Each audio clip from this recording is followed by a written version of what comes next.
হাদিকে যারা খুন করেছে তাদের হাতে দেশকে তুলে দিয়েন না। ওসমান হাদির মৃত্যুর প্রতিবাদ জানাতে শাহবাগে জড়ো হচ্ছেন ছাত্র জনতা। গণভোটে ব্যাপক অংশগ্রহণ নিশ্চিতে উঠান বৈঠক আয়োজনের নির্দেশ। ওসমান হাদির মৃত্যুতে নির্বাচন কমিশনের শোক। এতক্ষণ শুনলেন সংবাদ শিরোনাম, এবার বিস্তারিত। হাদিকে যারা খুন করেছে তাদের হাতে দেশকে তুলে দিয়েন না। জুলাই বিপ্লবী শরীফ ওসমান হাদিকে যারা খুন করেছে বাংলাদেশকে তাদের হাতে তুলে না দেওয়ার আহ্বান জানিয়েছে ইনকিলাব মঞ্চ। শুক্রবার ১৯ ডিসেম্বর ভোর ৪:৩০টায় সংগঠনটির ফেসবুক পেজ থেকে দেওয়া এক পোস্টে এই আহ্বান জানানো হয়েছে। ভাঙচুর আর আগুন সন্ত্রাসের মধ্য দিয়ে তারা মূলত বাংলাদেশকে একটি অকার্যকর রাষ্ট্রে পরিণত করতে চায়। তারা এই দেশের স্বাধীনতা ও সার্বভৌমত্বকে বিপন্ন করতে চায়। ৩২ আর ৩৬ এক জিনিস না, এইটা আপনাদের বুঝতে হবে।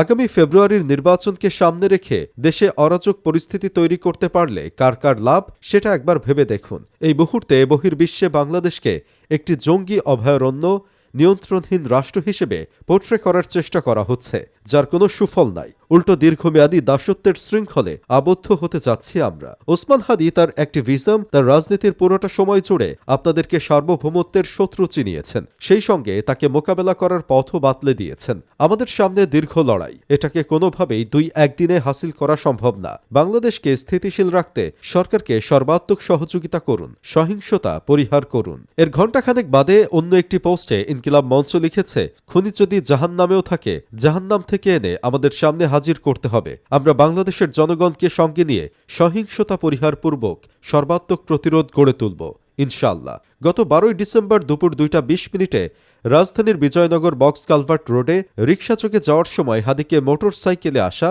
দুই ব্যক্তি অনুসরণ করে। এক পর্যায়ে তাকে বহনকারী অটোরিকশার কাছে গিয়ে তার মাথার কাছে পিস্তল ঠেকিয়ে গুলি করে। পরে তারা পালিয়ে যায়। গুরুতর অবস্থায় হাদিকে প্রথমে ঢাকা মেডিকেল কলেজ হাসপাতালে নেওয়া হয়। সেখানে একটি অপারেশন শেষে তাকে নেওয়া হয় এভারকেয়ার হাসপাতালে। তবে অবস্থার উন্নতি না হয় উন্নত চিকিৎসার জন্য হাদিকে নেওয়া হয় সিঙ্গাপুরের জেনারেল হাসপাতালে। সেখানে বৃহস্পতিবার রাতে তাকে মৃত ঘোষণা করা হয়। এ খবর ছড়িয়ে পড়তেই ঢাকাসহ বিভিন্ন জেলায় শুরু হয় বিক্ষোভ। হাদির মৃত্যুকে ঘিরে এখন উত্তপ্ত গোটা দেশ।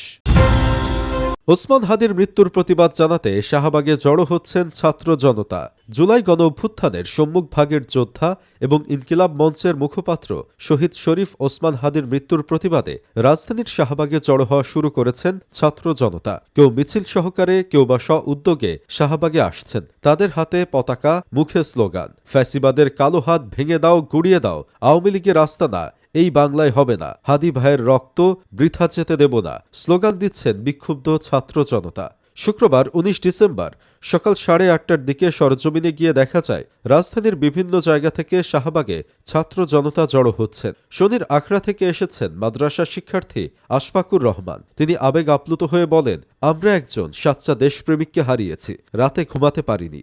প্রতিবাদ জানাতে সকালে এখানে চলে এসেছি। ওসমান হাদির মতো দেশপ্রেমিক সাহসী মানুষকে হারিয়ে আমরা শোকাহত। রাজধানীর রামপুরা থেকে শাহবাগে এসেছেন ইমরুল কায়েস।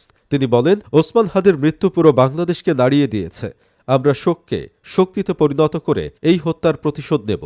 হাদি ভাইয়ের বিচার শেষ না হওয়া পর্যন্ত আমরা ঘরে ফিরে যাব না। গতকাল রাতে ইনকিলাব মঞ্চের মুখপাত্র ও ঢাকা ৮ আসনের সম্ভাব্য সংসদ সদস্য পদপ্রার্থী শহীদ শরীফ ওসমান হাদির মৃত্যুর সংবাদে উত্তাল হয়ে ওঠে রাজধানী ঢাকা। বৃহস্পতিবার ১৮ ডিসেম্বর রাত ১:৩০টার দিকে সিঙ্গাপুর জেনারেল হাসপাতালে চিকিৎসাধীন অবস্থায় তার মৃত্যুর খবর ছড়িয়ে পড়লে বিক্ষোভে ফেটে পড়ে ছাত্র জনতা।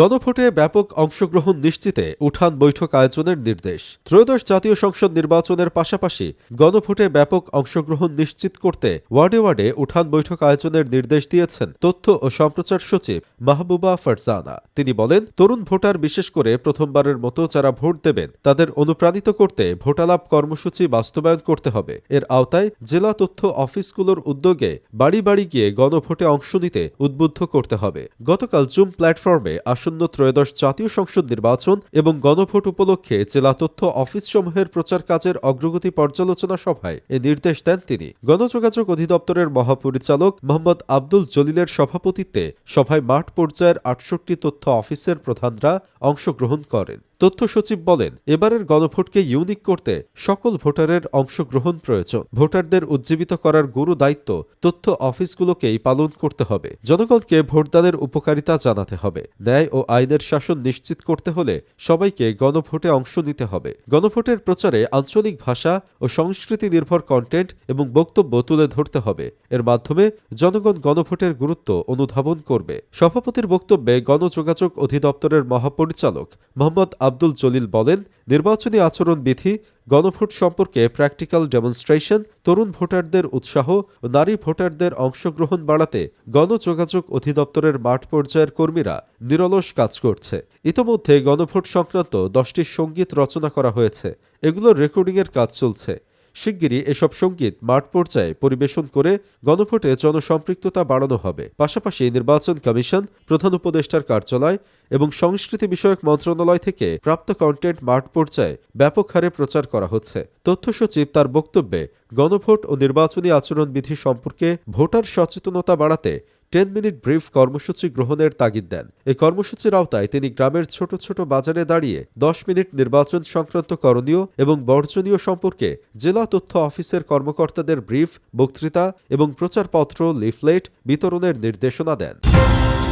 ওসমান হাদির মৃত্যুতে নির্বাচন কমিশনের শোক। ইনকিলাব মঞ্চের মুখপাত্র শরীফ ওসমান হাদির মৃত্যুতে গভীর শোক প্রকাশ করেছে নির্বাচন কমিশন ইসি। বৃহস্পতিবার 19 ডিসেম্বর রাতে ইসি সচিবালয়ের পরিচালক, জনসংযোগ ও তথ্য প্রদানকারী কর্মকর্তা মোহাম্মদ রুহুল আমিন মল্লিক এ শোক বার্তা জানিয়েছেন। এতে তিনি বলেন, শরীফ ওসমান হাদি মৃত্যুবরণ করায় কমিশন গভীর শোক প্রকাশ করছে।